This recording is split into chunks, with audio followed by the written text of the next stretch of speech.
I think that Inter are in such an interesting position right now as well, because it wasn't that long ago that we were talking about a potential treble for Inter Milan. That didn't come together, and then when you go to the Champions League final and get put to the sword the way that they did by PSG, where do you think this side is psychologically? How much work does he have to do to build them back up right now? Scoreline continues keeping it in Italy and Serie A as Inter Milan have officially announced the appointment of Christian Chivu as the coach through 2027, replacing Simeone Inzaghi, who left the club for Al-Hilal. The 44-year-old Romanian was recently at the helm of Parma, keeping them in the top flight after taking over in February. Chivu returns to the club that he represented as a player from 2007 to 2014. He made 169 appearances there, winning 9 trophies, including that 2010 Champions League as a part of the treble-winning season. Before taking over Parma, Chivu was learning his trade as the coach in the Inter youth system, starting with the U14s all the way up through the U19s. For more on this hiring, here is our own Francesco Porzio. Hello, and now it's official. Christian Chivu is the new Inter manager. He signed a 2-year deal until 2027, and it was a surprising decision after Inter decided to part ways with Simeone Inzaghi, who joined Al-Hilal and became one of the highest paid managers in the world.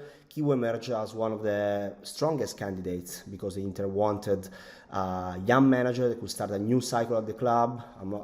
Chivu was alongside Cesc Fabregas and Patrick Vieira, one of the strongest names that could replace Inzaghi, and emerged as the biggest candidate also because he worked before at the club. He was a manager in the academies. He already coached the under-19 team, and so he was already part of the club for a long time. He also was a legend of the club because he won the Champions League in 2010 with Jose Mourinho. He won the treble, so he was one of the legends of the club. And he's back now after only 13 games he managed in the Serie A at Parma, only 3 wins in 13 games, but he managed to keep the club in the Serie A, so he's now starting a new chapter at Inter. He was a surprising name. He will be a surprising name, at least for the near future. And he's also coaching Inter in the upcoming Club World Cup. They're starting on June 14, where he will make his first 3 appearances as new Inter manager after the big decision of the club to change Inzaghi and replace him with Christian Chivu.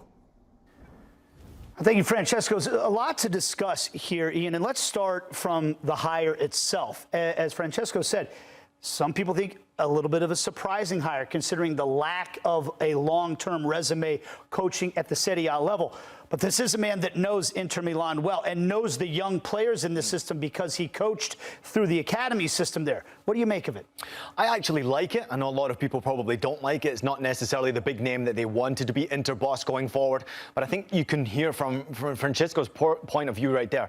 This is someone who had success with the Primavera side immediately when he went in there in the youth structure, obviously through 14, 17s, then Primavera, and had immediate success. I do think that knowing all of those young players coming through the ranks is so important, especially some of the players who have been forced to go out on loan because there's no room for them in the first team right now.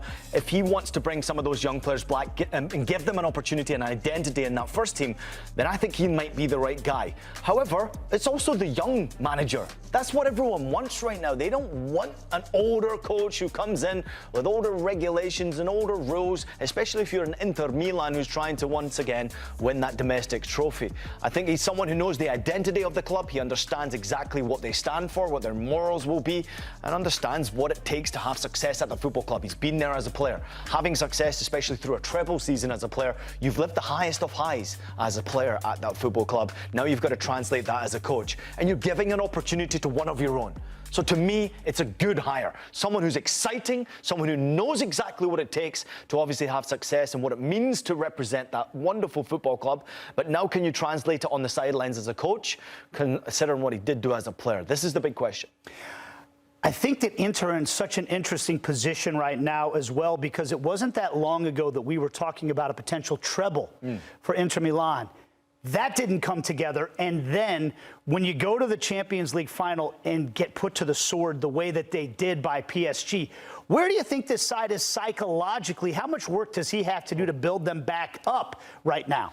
I think you can still have success with this group adding one or two pieces to the puzzle. I think, honestly, in the FIFA Club World Cup, they can still have some sort of success there because a lot of those players, albeit getting older, have tremendous experience. Now they've had a small break, they can go again. The question will be how much legs do they actually have, especially with the incredible conditions you're going to be forced to recognise with in the United States of America. I mean, the conditions in FIFA Club World Cup are going to be hectic. It's going to be so hot, it's going to be furious out there. And older players, especially with the average age, especially that team that went out in the final, it's over 30 years old. How long can they go for? But I do think the small respite that they've got has given them some sort of an advantage. Now, many international players, obviously, and amongst those ranks, you obviously recognise the names there. I do still think they can have success at the Club World Cup. The problem I'm having is next season and building for the future. At some point, you've got to transition the average age downwards. It can't be 30 plus years old anymore. And that's where I think Chivu comes in and can really help them. Some of these players that they've sent out on loan, and maybe they've got too many signings, certainly bringing through some really talented players from the youth setup. Some of those players have got no place to go because they've been so good for a number of years now. And now they believe they have a familiar face that might give them an opportunity to transition. But the transfers don't lie, Nate. Already rumoured with a number of players. They've already made a couple of very big signings as well. Sucic coming over, I think, is a really interesting one, not one I'm too familiar with. Obviously, in the Champions League, we've seen a little bit of him. But I do think Luis Enrique will be another one that's interesting. It's a good signing, someone who can be exciting for them. Rasmus Højlund, I heard, linked with them most recently. So a number of potential players that can come in who are younger and can help that structure somewhat bring the age down. And when we looked at that 3-5-2 that we've seen from Inter Milan, there's speculation that he could want to change to a 4-3-3 at some point going forward. But when you've got the Club World Cup so quickly coming right when you take over the job, if you're going to switch formations, do you wait till after the Club World Cup is over and wait till you have a preseason to work with these players? Because, as you mentioned, he's got to juggle two different things right now, getting them ready for this summer competition and then getting ready for a big season next year. I don't think he does necessarily change that formation. I think he's going to stick with the same formation. I think, obviously, if you look at, for his teams in particular, it's important keeping that three-man back line. And I think for Inter, their structure is basically business as usual with that three-player back line, 5 in midfield, 2 up front. I think he sticks with it. And it's similar to Inzaghi, it's similar to even what we witnessed with Conte as well. I think it's something that he's going to be able to work with and obviously have success with going forward. So, yeah, forget the 4-man back line. I think we're going to see that 3-5-2 from him. And I do think that works best for Inter. I'm just waiting to see what they do in the transfer window, because this transfer window, albeit obviously an important one for multiple teams, especially those who are dealing in the FIFA Club World Cup. I think for Inter in particular, with their average age being so high, this is a massive transfer window for them. How much money can they spend, and how much can they actually bring? How much can they attract the best players that are younger players that can excite them and improve them? Because what they have already is good enough. So they bring in a familiar face in Chivu. He's going to be taking the helm. We'll get to see him here in the United States in the Club World Cup, and then we will see what Inter Milan have to offer going forward.